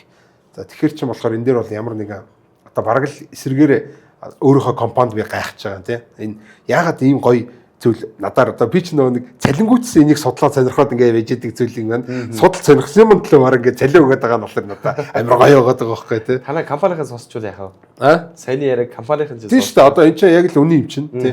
Тэгээ манай компани яг тэр онцлог нь бол яг Монголд яг би ч ерөөсөө тийм компани хайж олохгүй байсан юм аа. Яг ингээд их компаниуд чинь Mirai гэдэг Mirai Technologies гэдэг компани чинь. Японы. Тийм, Японы компани. Ерөнхийдөө ингээд нэг бусад Монголд байгаа ихэнх технологийн компаниуд л ингээд вебсайт хийлгээд байдаг. Тэр ч юм одоо танилцуулах ч юм эсвэл ийм энгийн юм шалтар ултраа хийлгээд байдаг байхгүй. Энээс бол нэг айх тэр юм сорно гэж бол байхгүй. Тэгэл би ч өөрөө хоббигоор ингээд техник технологийн тэргээл судалж ангууд чинь яг манай компани болохоор ингээд тийм хиймэл оюухан робот энэ төр гэсэн яг цоо шин одоо миний хувьд цоо шин дээрээс нь ингээд судал сонирхохыг хүсэж байгаа ийм зүйлүүдээр ингэж ажил хийгээд ангууд чинь надаа айгуу гой санагдаад за тэр ч юм одоо энэ судалсан зүйлүүдээр бол од мөндөр энэ ч юм уу ингээд бас ярина. За энэ юу болоод тань те хиймэл оюухан юу болоод робот гэж юу ер нь яагаад ингээд байгаа ингээд өөрөө ойлгож байгаа шүү дээ энэ чинь те мэдэрчж байгаа гэх юм уу. Зүгээр ингээд судлаад за энэ чинь ийм байт юм байна гэд ярих нэг өөр хэрэг. Гэтэл бүр ингээд яг өөрөө мэдрээд энэ чинь чухал юм байна ста ингээд ийм биш үү гэдэг юмнуудаа ярих чинь бас нэг өөр хэрэг байгаа. Тэгэхээр бол энэ дээр бол нэг амар цагийн менежмент бол хэрэг байхгүй. Өдөрт одоо жишээлбэл өдөр тутам ингээд мэдээж энэ чинь сонирхлоороо явж байгаа юм чи өөрөө сонирхол дурлаад энэ бүдийг хийж байгаа юм чи өдөрт ер нь одоо жишээлбэл өдрийн цагаар өглөө нэг 6-аас нэг шөнийн 12 цаг за байлээ өглөө 6-аас нэг 24 цагийн хэдэн цагт нь ерөөдөө судалгаа хийж байна. Хэдэн цагт нь ерөөдөө одоо юу гэдэг компьютер ухаалаг төхөөрөмжний ард байж байна ер нь. Тийм битүүштэй одоо дэлгэцэн цаг бол одоо баг худалчинд бол унтж явахтаа ч орог дэлгэцэн цагтай байж байна. Буугаа ингээд л дэлгэц гараад ирж байгаа. Одоо миний хувьд чи өдөрт баг 14-5 цаг дунджаар өдрийн арцууд. Аа. Тэгэл бас яг л энэ CFD харилцаа, дэлхийн санхүүгийн зах зээл, ерөнхийдөө крипто байлууд биткойн одоо юу гэдгийг те хэмэл оюухан гэдэг ч юм уу одоо XM-ийн одоо энэ вебинар одоо юу гэдгийг боловсрол олох хөтөлбөрүүдээр бүгд явдаг л да тий. Тэр өнөөдрийн подкаст гэхээр нөгөө төлхөө одоо юу гэдгийг арилжаачид бас нөгөө бас энэ блокчейн системийг бас сайн нарийн сайн мэдхгүй талаас нь би сайхан танаас ингээд асуултуудыг асуугаа явж байгаа ерөнхийдөө. Тэгэхээр таны одоо жишээлбэл энэ ингээд хийж байгаа зүйл чинь одоо би бол байнга үздэг. За хасаа маань одоо юу гэдгийг те хаана ямар дуугаар хийчихв ороо үзчихээ мундаг даа гэх. Тэнгүүд хүмүүс ингээд би ингээд хасаатайгаа зөв подкаст хийнгүүд хүн болгон таньж байгаа юм.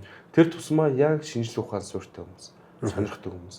Тэгэхээр одоо өөрийг чинь бол яг одоо ямар ч хачиргүйгээр ингээд хэлэхэд яг л бидний үед шинжлэх ухаан талаас яг мандалал түүчээлэл яг фронт юм нэмж байгаа байхгүй та. Тэрүүгээр чинь маш их барахдаг шүү. Баярлаа. За тэгээд өнөөдрийн подкаст бол ингээд маш сайхан өрнөж байна. За дараагийн асуулт маань ерөнхийдөө энэ арилжаат руу энэ өмнөх цаг хугацаанд ерөнхийдөө айгүй их тэр 2017 онд крипто валют руу орж ирсэн гэсэн ерөнхийдөө яг энэ CFD арилжаа энэ ханшийн зөрүүн дээрээс ашиг идэг яг энэ арилжаа руу ерөнхийдөө forex арилжаа руу ер нь орж ирсэн үү өмнө хийж ирсэн үү өөрөө чи юу? Тий.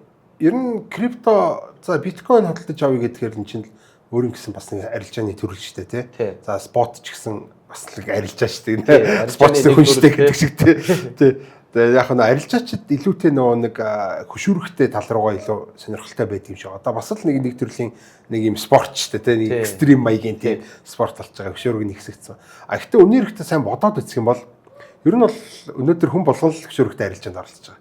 6% хүүтэй зээлд оролцсон хүн болгон хөшүүрхтэй арилжаанд оролцсон байгаа байхгүй. Үл хөдлөх гэдэг одоо зах зээл дээр аваачаад ийм 6% хүүтэйгээр ийм маржинтай арилжаанд ингээ оролцсон позишн эзэлсэн байгаа байхгүй тий.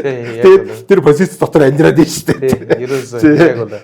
Тэгэхээр ерөөсөө энийг бол хүн болгоо уг нь бол хийж байгаа. Цаагаар бол яг ингээ өөртөө ийм хөшүүрхтэй арилжаанд оролцож байгаа ч мэдэхгүй ингээд нөгөө тий 6% зээл авцсан л гэж өөрийгөө бодоод байгаа. Үнээрхтээ тэр чинь тий энд өөрийнх нь нөгөө нэг анхдагч анх оруулсан одоо мөнгө гэхэр чинь анхны 30%-ийн урьдчилгаан байж байгаа. За тэр чинь дахиад нэг юм 60-70% ийм мөнгөөр зээл аваад би ингээ хөшүүрг хийчихэж штэ тий. Тэгэхээр энэ байрны үн өсгөөр миний энэ мөнгө өсгөөс гадна нийтдээ бүх мөнгө нь өсөд гэхдээ нөгөө нэг зээл авсан мөнгө живээр өлчдөг байхгүй. Тэгэхээр эн чинь яг л хөшүүргт арилжааны механизмаар явж байгаа. За тэгэхээр 6% зээл авна гэдэг бол өөрөө амар тийм одоо ашигтай хөшүүргийн арилжаа гэж. Яг энэ талаас нь өнцгөөс нарах юм бол хөшүүрхтэй арилжаа гэдэг бол бас зайлшгүй оролцож явах хэвээр зүйл болчихж байгаа юм л да. За нөгөө талаас бол хувьцааны арилжаанууд байгаа. За хувьцааны арилжаа гэдэг бол зүгээр анх нь одоо над шиг бол анх шууд криптогоор эхэлсэн хүмүүс бол айгүй хачин санагдчих. За forex хувьцааны тэр арилжаанууд бол за forex бол надад алт байхгүй би яаж зарж болоод байгаа гэдэг ч юм те. Хашийн зөрөнд тийм нэ товч нэг buy sell гэж. Тийм buy sell гэсэн. Зараа өгсөн тийм. Би тэнгүүд надад алт байхгүй өрнө шууд зарж болдог ч ах шиг те. Тэнгүүд толгой эргэл тэгвэл нөө хувьцааны арилжаа гэдэнгүү чинь унтдаг ч ах шиг. Өн зах зээл хаалттай байж гэж ах шиг. Яхаар хаалттай байж чинь хаагтгаар яад ингээ те. Тэгэл энэ мөчлөө бол ингээд эхлээд аль талаас нь орсон байна. За эхлээд бол хүмүүс хувьцаа талаас нь орсон байж байна. Тэгвэл нөгөө хоёр нь айгүй хачин санагдана. Forex талаас нь орсон бол бас л нөгөө хоёр нь хачин санагдана гэдэг ч юм. Энэ мөчлөө одоо ингээд хувьцаа яг арилжаа гэдэг юм бол амар тийм өргөн сониг ойлголт болчиход байна л да. Гэхдээ хүн бол одоо зүгээр л төгрөг аваад хадгална гэдэг бол нэг төрлийн бас уг нь бол арилжаа мөн. Гэхдээ айгүй тийм ашиггүй арилж байгаа байхгүй. Одоо үед бол ерөөсөө нэг яг муухагаар хэлэхэд яг шулуухнаар хэлэхэд бас нэг итгэл үнэмшлийн тал дээр жоохон тэгчээд байгаа шүү дээ. Ер нь бол гэхдээ яг одоо фиат мөнгө гэж нэрлэдэг байгаа шүү дээ. Одоо манай төгрөг байна. За эсвэл одоо доллар байна гэдэг ч юм уу те. Ямар нэг алтан баталгаагүй фиат мөнгө гэдэг бол цаанаа яг юм санхүүгийн юм юу гэдэг юм дээр үнцэн байгаа шүү дээ. Тий. Одоо бид нар инфляц гэж нэрлэдэг байгаа шүү дээ. Энэ инфляц гэдэг зүйлийг ашиглаж одоо санхүүгийн биш одоо зах зээлийг одоо эдийн засгийг ингэж хөшүүрэгдэж эргүүлж идэг ийм механизм баггүй. Тэгэхээр бол энэ инфляц гэдэг бол бүр зайлшгүй байх хэрэгтэй гэдэг бол одоо орчин үеийн одоо юуны одоо санхүүгийн ойлголт одоо ерөөсөө энэ аксиом нь ийм байгаа байхгүй. Заавал одоо инфляц байна гэдэг. Гэхдээ энэ инфляц их бах уу бага бах гэдэг болохоос бол дефляцид орж болохгүй. За инфляц бол заавал байна гэдэг ийм механизм дээр явж байгаа болохоор бидний төгрөг доллар бол бидний хадгалах тусам байнга унжаадаг. Тэгэхээр бол бид нар зайлшгүй нэг юм одоо позишн хөрөнгө оруулах хэрэгтэй болчихж байгаа. Одоо бидний ямар нэг юмд хөрөнгө оруул гэдээ одоо шахаад байна гэсэн үг шүү дээ инфляц гэдэг юм чинь тий. Энийгээ битгий нэг өдөрч болохоо хонуултаа дансан дотор тий. Тий одоо шүү дээ тий. Нэг банк нэгээ хэвтүүлээд шүү дээ. Тий яг үнэ. Одоо нэг энгийн хүн нэг хүн энгийнээр хэлсэн байсан баг. Банкд чи мөнгө амраагаад байна.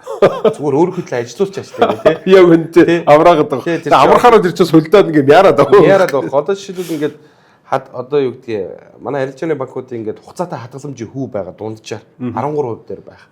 Одоо жишээлбэл нөгөө банкуудыг аваад 12 сар 24 сараар нь тэгээд дундчлангууд хугацаатай хадгаламжийн хүү 13%. Тэнгүүд хугацаагүйх нь 6%. Сая ингээд 3 сард гэхлээр манай Монгол манай инфляц 9.6-аар орж ирчээ. 4 сард 9.1 рүү. За хавилаа одоо жишээлбэл түрүү жил нэг дансандаа нэг 10 сая төгрөг хийжлээ. Тэгээд сайхан хугацаатай тий. Тэнгүүд бид тэр санхүүгийн асуудал үүслэ авангууд яах юм. Бид тэр хүү яаж удагдах юм те. Хугацаагаараа л бодогдсон шүү дээ. Тэнгүүд нөгөө мөнгөний чинь тоон өссөн мөртлөө худалдаа авах үед нөгөө худалдаа авах чадвар байх. 10 саяар авдаг байсан. Одоо шил 10 саяар нэг яг ингээд машин авах уу ийшээ хийчихүү гэх тэнгүүд нөгөө нэг асуудал усаа гаргаад ирсэн чинь нөгөө машиных нь үнэ нэмэгдсэн. Тэнгүүд эргээд нөгөө нэг 10 сая төгрөг чи хэд юм 10 сая 600 ч болоо гараад ирэнгүүд авч таа гэж.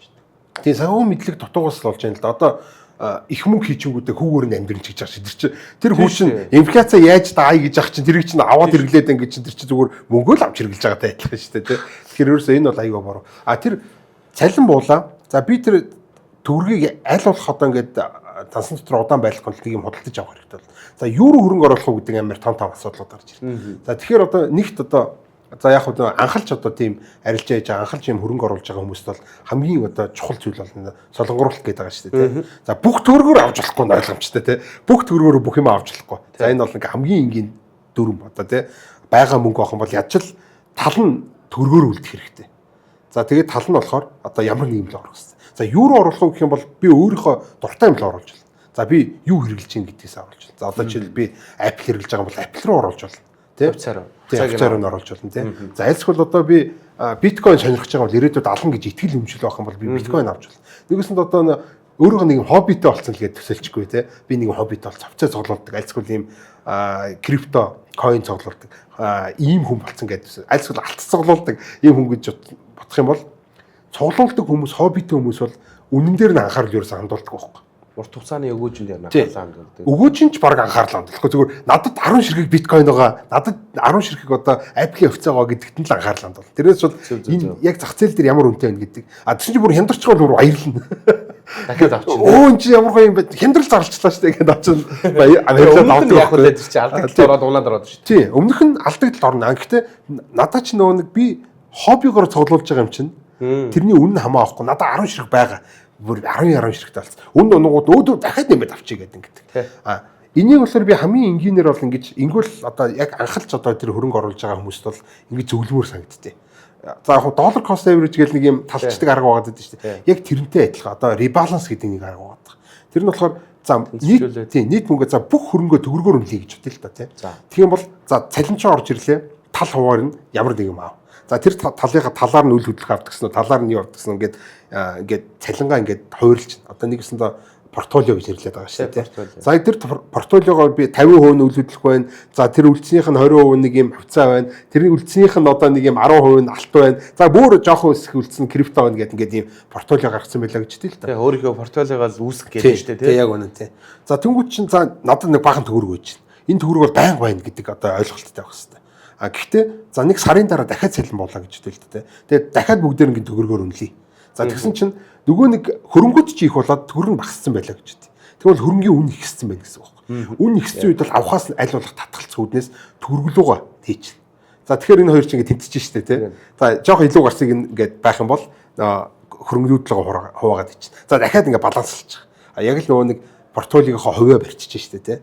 За дараагийн сар боллоо гэхэд эсрэгээрээ ингээд төгрөгч их болцсон, хөрөнгөч бага болцсон байх юм бол хөрөнгөлөөгөө хийчихнэ. Одоо нөө шинээр орж ирж байгаа мөнгө биш үү? Тэрийг хөрөнгөлөөгөө чинь тэр хөрөнгөчийн хямдэрсэн байна гэсэн үг байхгүй. Хямдхан байгаа үе дээр нь битгий төгрөгөө дахиж нэмээ.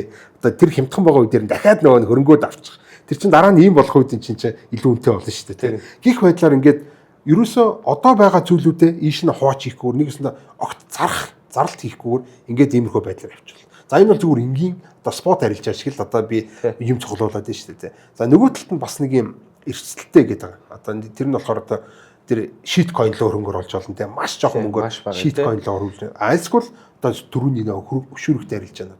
Хөшүүрэгтэй арилжаа бол аюу тийм болгоомжтой л хандахгүй болохгүй л те. Тэгэхгүй болохоор бас нэг өрөнд ордог тийм зүйл шүү дээ. Бүх мөнгө алдчихдаг юм зүйл. Одоо за би алтавлаа гэд нилээ унлаа гэд тэр чинь хизээч тэг болохгүй нь ойлгомжтой байхад хөшүүрэгтэй арилжаа чи би шатаж болдог болохоор аюу тийм эрсдэлтэй болж байгаа байхгүй. А гэтээ бас ер нь орохгүй гэж болохгүй. Нэг тодорхой хэмжээнд би за ингээд хөрөнгөтэй болчлоо гэж байгаа гэснийхаа дараа ийм л заавал орох хэрэгтэй. А гэтээ маш багаар эхэлж болно. За тэр ч одоо XM чинь тэрүүгээр алдартай шүү дээ.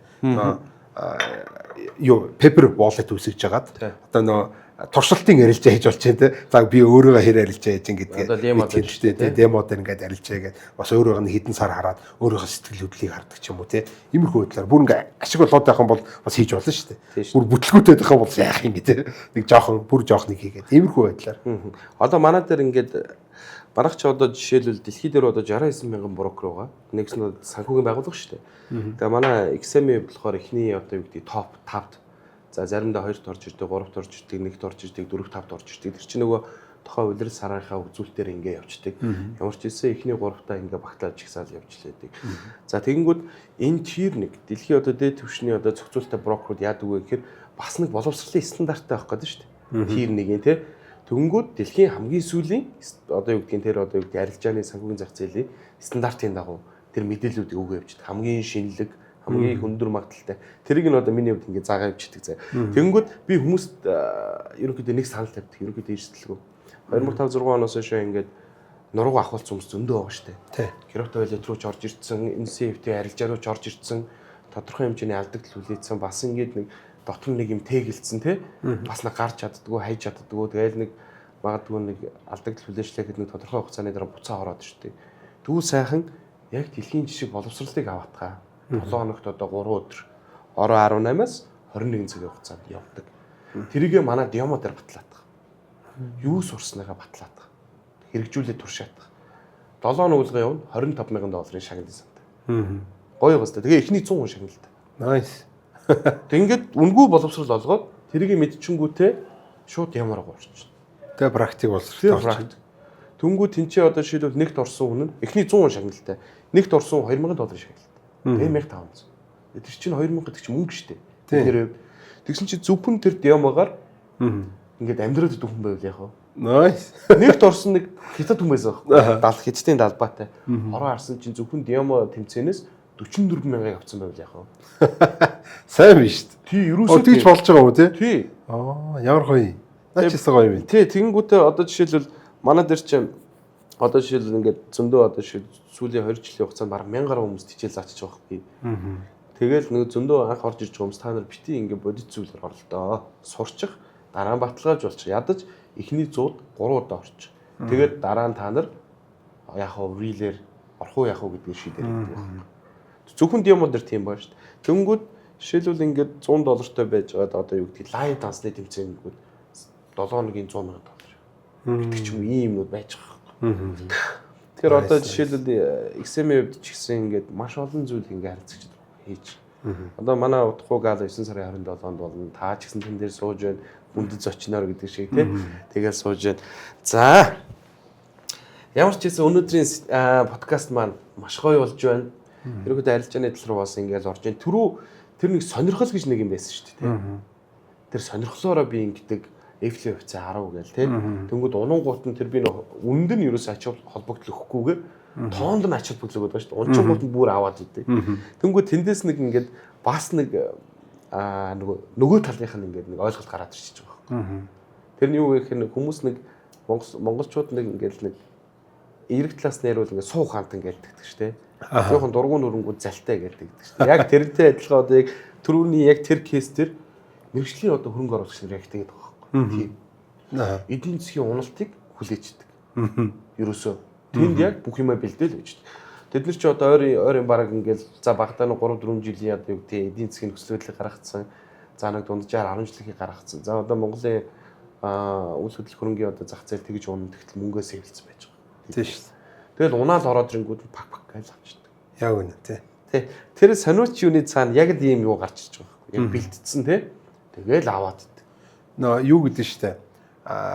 Мөнгөөр бороо орох юм бол мөнгөтэй хүмүүс уйлаад мөнгөгүй хүмүүс нь баярлаа гэдэг байгаа шүү дээ. Яг тий тий. Яг тийм тэрнтэй адилхан одоо яг тиймэрхүү зах зээлийн систем руу ингээд ороод хөрөнгө оруулалт хийгээд эхлэнгүүт яг тийм тэгдэг байхгүй юу. Яг нөө би хувцаагүй байж ах үед бол хувцаа бол унжаах нь гоё яваад байгаа. Яг л би авчмаар байна шүү дээ. Адил хувцаатай болцсон үед уг нь бол би хувцаа унахаар эхлээд ингээд готраад байгаа байхгүй тий. Гэтэл үнийн хэрэгтээ яг жинхэнэ хөрөнгө оруулагчдад өсчгөр ингээд уурны хүрээддэг.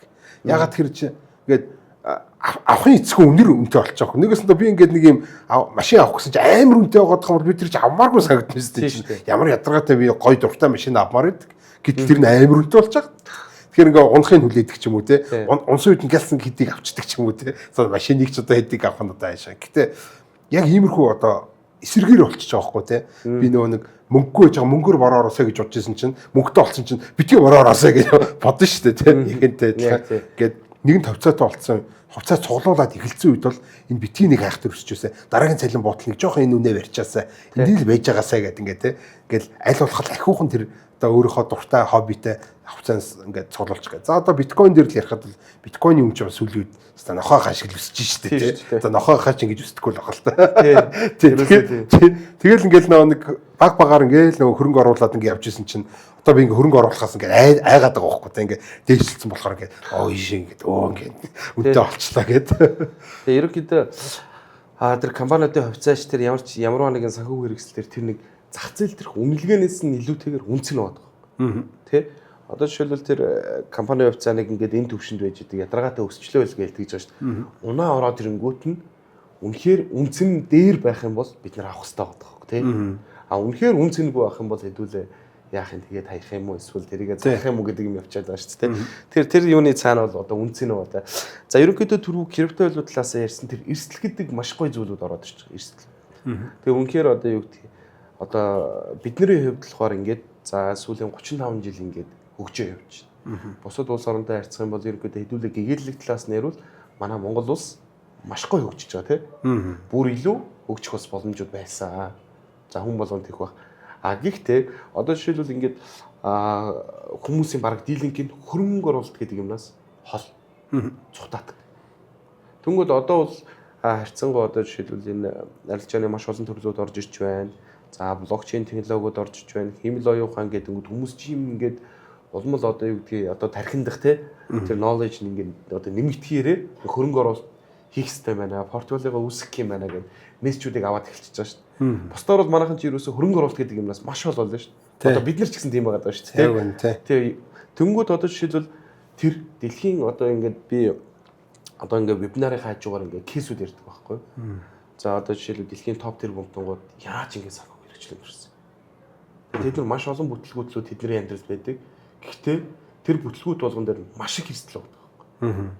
Тэгээ тийм хүмүүс л ерөнхийдөө next level санхүүгийн түвшинд очиод дээ. Тэгэхээр та түрүү нэг ярьсан шүү дээ. За нийт хөрөнгөнийхөө маш бага хувийг одоо тэр coin л оруулж ингэж тэгчээ те. Яагаад гэвэл криптод чинь савжилээд унжилээд гэхдээ манайхан шиг 100% хөрөнгөөрөө ч юм хүнээс мөнгө зээлээд ч юм уу байр машинаа зараад ингээ хөрөнгө биш. Тодорхой хэмжээний 1-2% эрсдэл оруулаа ингэх юм бол бас тэр чи бас тийм одоо юу гэдгийг те. Одоо криптод санхүү хэрэгслээ одоо мэдээд эхэлчихэж байгаа байхгүй. Тэгээ боломжтой болчихж байгаа те. Тэр үнэхээр эрсдлүүлээч чадахгүй бид нар боломжийг хатгах чадахгүй шүү дээ. Тэнгүүд одоо нийтлэг масс чи ерөнхийдөө айгүй нэгт болчиход байгаа шүү дээ. За магадгүй яг эдийн засаг талаасаа амьдарч байгаа орчин нийгэм талаасаа тийм байж болно. Гэхдээ хөрөнгө оруулалт гэдэг юм руу орохын тулд эрсдэл гэдэг. Ер нь энэ яг санхүүгийн тал дээрээс одоо энэ одоо яг өөрөө чи одоо ингээд маш олон зүйлийг ингээд судлаад маш олон салбарын гэдэг ч юм уу, одоо орон гэдэг ч юм уу, арилжаа, биткойн, хэмэл оюун ухаан гэдэг ч юм уу ингээд маш олон зүйлүүдийг судлаад хүмүүст хүргэж байгаа та.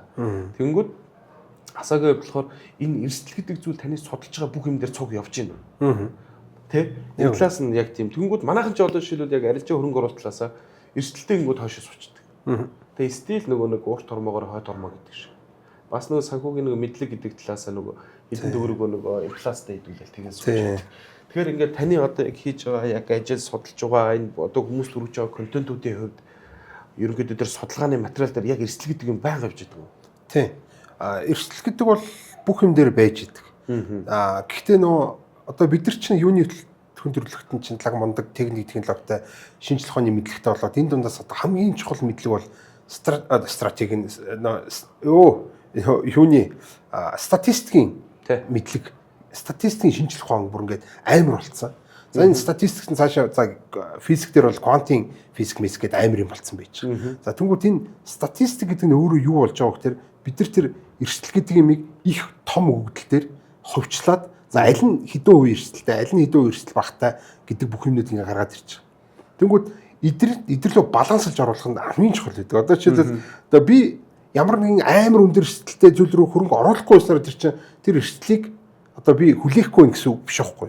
Би бүр оруулахгүй байсан ч гэсэн тэрнээс эрсдэл өвчдөг. Нэгсэндээ тэнд Dogecoin унжахад би тэнд одоо эрсдлээс болцсон юм шиг харагдаж байгаа ч гэсэн Dogecoin өсгөд би тэнд эрсдүүлж байгаа байхгүй. Яг л би аваагүй болохоор энэ бол алдагдсан боломж гэдэг эрсдэл байхгүй. Тийм. Тэгэхээр би аваагүй нөөрөө эрсдэл болж байгаад би бүр ингээд ийм пассив ийм эрсдэлд орчиж штэ тий. Тэгэхээр яг үнэ тий. Тэгэхээр бид нар бол ерөөсөө энэ эрсдлүүдийг бүх талаас нь харах хэрэгтэй. Одоо нэг актив бол одоо юу гэдэг нэг алдагдсан боломж альсгүй одоо жинхэнэ эрсдэл гэдэг ч юм уу те бүх эрсдлүүд ингэж дундчилж хагаад эрсдлийн менежмент гэдэг зүйлийг хийх хэрэгтэй. За эрсдлийн менежмент бол одоо хамгийн энгийн нөгөө солонгоруулах за тэгээ саяны доллар cost average rebalance энэ гэдэг юмнууд бол одоо зүгээр юм стартап пакэж аахгүй те. За энэс цаашаа бол би нэг жоо экстрим хүн юм байна. Экстрим талаа нэг жоо хэсгээ. Альсгүй би илүү тийм доктортой ийм юу хүн юм байна. Урт хугацаанд ингэж харддаг. Тэгээ удаан тоглогч юм байна гэх юм бол ингээд одоо илүү тэр спот позициудаа ингээд ихсэгдэг ч юм уу те. Иймэрхүү байдлаар өөрийнхөө эрсдлийг одоо өөрийнхөө тэр нэг юг эрсдлийг яаж хүлээж авч जैन, эрсдлийг яаж дааж авч जैन гэдэг энэ тал руугаа одоо портфолио чи өөрчлөгдөөл ингээд баг багаар ингээд тэр хүн аяндаа бий болж эхлэх байхгүй. 50 50 чинь зүгээр л одоо ихний гарааны одоо цэг штэ те. Тэгэл би ингээд 50 50 60 40 болгодог ч юм uuгээ янз бүрээр өөр болгоод ингээд нөө бид нар чинь нэг юм тодорхой хэмжээний өгдөл буюу ингээд туршлага бий болоод тэгэхээр нөгөө нэг статистик чинь гараад ир. За энэ лүү би илүү энэ надад илүү цохиод байна. Энэ надад илүү их одоо кайф өгч. Зарим хүмүүс бол арилжаанаас кайф аваад нь шүү дээ бүр те зүгээр юм нэг ашиг хүртгээс илүү та бас кайф унтсан ч сайхан унчлаа гэд. За энийг бол бас хэтрүүлж болохгүй. Энд чинь нэг бас хүнийг хар тамхи энэ гэдэг шиг допамины нэг юм докторгүй байдал төрөх юм бол энэ хүн бүр тэр чигт одоо тэр бетмет гэдэг шиг яваад өгч байгаа байхгүй. Фомо үсээ. Тийм фомо үсээ тэр гачийн бол яваад. Тэгэхээр энэ зүйлүүд маш сайн ингэж баланслаад ба дээрээс нь яг нөгөө тэрний санхүүгийн мэдлэг гэдэг шиг за энэ бол ийм эрсдэлтэй юм. Эрсдэл хүлээх гэдэг бол эн чинь ашиг бас ингэж авчирч байд юм байна гэдгийг мэдээ. За дээрээс нь шүү хитрхи экстрим байх юм бол бас нөгөө саний битэн домтоод алга болоод бодоо олж байгаа хүмүүс шиг бас ингэж алга болчих болд юм байна гэдэг бүх юм эхлээд мэдчихэн аягүй чухал. Мэдхгүй жаал энэ хүмүүс ч орчиж байгаа шүү дээ. Ингэж болдгоо мэн гэдгийг мэдхгүй жагаал нэг одоо болдгоо байсан байж тэгээд өөрөө унж үзээ мэдчихэж байгаа байхгүй тий.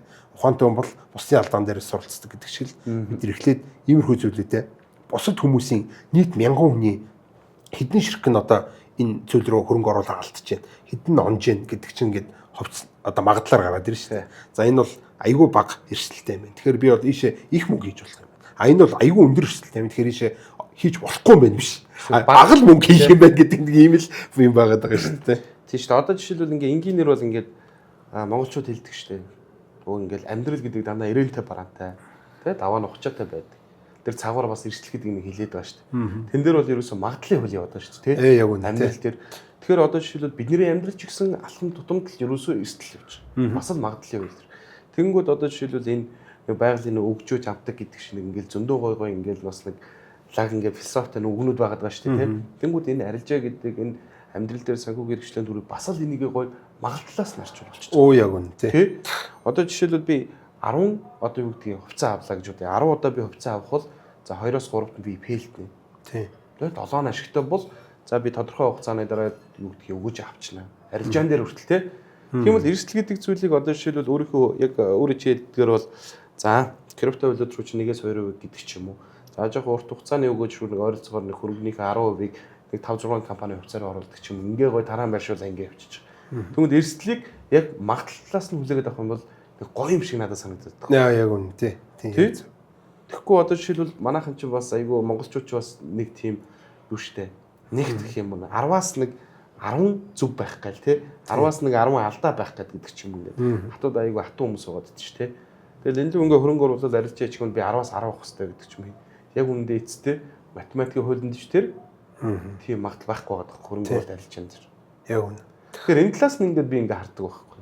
Яг зөв шүү дээ. Айгуу гоё үнцгээс нь харж шүү дээ. Тэгээ ерөөсөө бүх зүйлийг магадлалаас тий хоёулаа жишээл ингээд нийлээд гадуур ингээд нэг 10 дээр нэг хөрөнгө оруулалт тусгая. Магадлалын хуулиар нэг ойролцоо 1-2 нь 90-г одоо юу гэдэг одоо битэрч нэг факт өгнө шүү дээ. Нөгөө хэд нь одоо сөрөг байж болно шүү дээ. Энэ магадлал л болж. Яг үнэ тий. Яг үнэ. Одоо энэ магадлалч бол статистик дээр яваад байгаа шүү дээ. За хоёулаа дараа нь бас ярьж магадгүй тий. За одоо энэ баахан хөгдлөө. Айгүй хөгдлөө. За энэ хөгдөл дундаас бид нар за яг зүгээр яг тэдэвэн гэдэг ингээ гаргахад бол эрсдлийг бол бид нар өөрсдөө харах өнцгөр гаргаж ирээд байгаа. Гэтэ тэр хөгдөл дунд ч юм болохоор бидний харж чадахгүйгаа айгүй тийм нууц ийм харилцаа холбоонууд ингээ харилцан одоо хамаарлууд үйждэг. За энэ харилцан хамаарлуудыг бид нар зүгээр өөрсдөө толгоогоор болохоос илүү статистик өөрөөр нь олуулж болдог. Одоо статистик магадлалаар нь өөрөөр нь олуулж болдог. Энд бол янз бүрийн алгоритмууд байж. За сүүлийн үеийн хамгийн мундаг алгоритм бол одоо хиймэл аюухан ч юм уу те. А тэгсэн чинь бидний одоо сэтгэл хөдлөл гэдэг юм чинь бидний зөв хөрөнгө оруулахаас ингээд татгалзуулаад авах. Хитрхийн өндөр эрсдэлт олгоо би айгаад орч чадахгүй байдаг те. Эсвэл хитрхийн өндөр юм өсөлт авчингууд би одоо те айгаад бас дахиад орж чадгаа байждаг ч юм уу те. Алдаг төлөвлөчингүүд би ингээ айгаад гарчдаг ч юм уу те. Эн чинь болохоор нөгөө нэг сэтгэл хөдлөлтөд автаад ерөөсө тэр магадлал статистик харахгүй байгаа гэдэг. А тэгвэл огт тийм сэтгэл хөдлөлтөө нэг машин байлаа. А гэтэл тэр машин бол хүний одоо тэр харж байгаа өнцгөр биш. Хүн чинь нэлээд их алдаатай одоо би тэгж бодож байна гэх юм бол тэр нь их ихтэй алдаатай байж дээ те. А тэгвэл яг жинхэнэ яагаад чи тэгж бодож байгаа гэхээр бид нар тэрэнд хариулж чадахгүй гоо одоо статистик машин тийм л оюуханууд бол айгүй сайн хариулах байхгүй тэр чи энэ ийм байсан болохоор тэдэн сарын тэдэнд ингээд ийм байсан болохоор одоо энд хөрөнгө оруулах зүг байна гэдэг юм гаргаад ирж байгаа. Тэр нь бол сэтгэл хөдлөл биш. Нэг өгдөл дээрээ магадлал дээрээ нэг статистик дээр толгуурлаад ингээд явчихж байгаа болохоор энэ чи илүү зөв ингээд арилжаа болчихж байгаа. Одоо бест болчихж байгаа юм л да. Одоо жишээлбэл түн нөгөө өмнө нь нөгөө боловсролын стандарт ирж байгаа шүү дээ. Тэнгүүд манай боловсролын стандарт 4 төвшөндөө анхан дунд агсан гүнзгий дээр яг наа тоон шинжилгээч орчиж байгаа. Яг юм. Тэр чи яг тоо үзүүлэлт статистик төр суралцсан. Тийм шүү дээ. Тэнгүүд хажуудаа юу гэхээр робот зөвлөх нөхцөлтэй тий. Тэгээ ерөөсөө үнэхээр энэ зах зээл дээр одоо юу гэдэг next level очие байнгын тогтмол орлоготой учраас санхүү хэрэгжлийн төрчийг бол ямарваа нэгэн одоо юу гэдгийг хэмэл оюуханыг ямарваа нэгэн зүйл ашиглах хэрэгтэй болчихно. Тий. Ашиглахгүй байх нь өөрөө алдагдсан боломж болох гэдэг шүү дээ. Алдагдсан бас л эрсдэл болчихоо. Тий, яг үнэ. Тэгэхээр тэр түрүү хэлж байгаа. За ерөнхийдөө энэ одоо юу гэдгийг одоо Dogecoin ингээ унсан ч гэсэн тэр нэг уналт болоод эрсдлээс ингээд гараа явчлаа тий. Тэнгүүд буцаа өслөхөд ороогүй байна гэдэг чинь бас алдагдсан боломж бас эрсдэлтэй. Одоо жишээлбэл магадгүй ингээ уналтан дээр би нэг тодорхой хэмжээний хэдэн доллар алдчихад дахиад ингээд орсон чи бүр илүү өсцөнгүү те. Тэр үр чи нэмэг хасахтай болчихж байгаа шүү дээ. Тэгээд одоо юу гэдгийг тэнцүү нэмэгтэй болчихж байгаа юм чинь. Тэр чи ингээд эрсдлүүдийн хувьд яхангууд чи яг эрсдлийн хувьд ингээд ярангууд чинь тэр чи хамаагүй ашигтай болчихж байгаа. Тий. Яг үнэ тий. Одоо жишээлбэл нэг энгийнээр болоход дэлхийн нөгөө нэг санхүү хэрэгжлийн тулд орох хүрсэн хүмүүс чинь нөгөө нэг стил ингээд байнгын нөгөө одоо юу гэдэг эрсдэлтэй зүйлийг хийсээр байгаа нэг нь ингээд яггүй ингээд биелингүүд бүүм хичж байгаа. Тий. Тэнгүүд эргээд нөгөө нэг хүмүүс нэг асуудаг шүү дээ. Тэр бомтон санхүү хэрэгжлийн төрсөн хүмүүсээс та яг энд яаж утсан бэ те? Тэнгүүд нэг онолол яриад байдаг. Тэзээч эрсдлийг шууд 100 хэдэн 100 өвөр гэдгүүл юм л л дээ. Тийм шүү дээ. Тэгээд нэг ингээд доороо яг ингээд барай байж идэг те. Та нар нэг ийм хөрөнгө оруулалтын 10, 20, 30% гэв шүү дээ. Тий. Тэр нөө юу яадаг шүү дээ. Bill Gates, Steve Jobs ер нь хин хинлээд том лаглаг гарууд бүгдээрээ нөө боловсрол эзэмшээг өнтер гэдэг. Тэгвэл би боловсрол эзэмших ёсгүй байх гэж бодож байгаатай адилхан байгаа даа. Тэгвэл статистик ингээл хараад үзэнгүүт хэдэн ширхэг боловсрол эзэмшээг үний хэдэн одоо тийм мундаг биллионер болоод хэдэн одоо ингээд хог дээр үсэрсэн бэ гэдгийг хараад харах юм бол би жинхэнэ сургуультай сурмаар санагдах байхгүй тий. Тийм өндөр өсөлт хүлээмээргүй шүү дээ тий. Яг үнэ. За өнөөдрийн Education podcast-ийн ээлж дугаар маань энд хүрээд өндөрлөж байна. За өнөөдрийн зочноор компьютерийн шинжилгээ ухаанч Хасчлуу оролцлоо. Танд маш их баярлалаа. За баярлалаа. Өдрийг сайхан өнгөрүүлээрэй. За та барьчихсан. Үзэгч ч гэсэн сайхан өнгөрүүлээрэй. Баяр таа.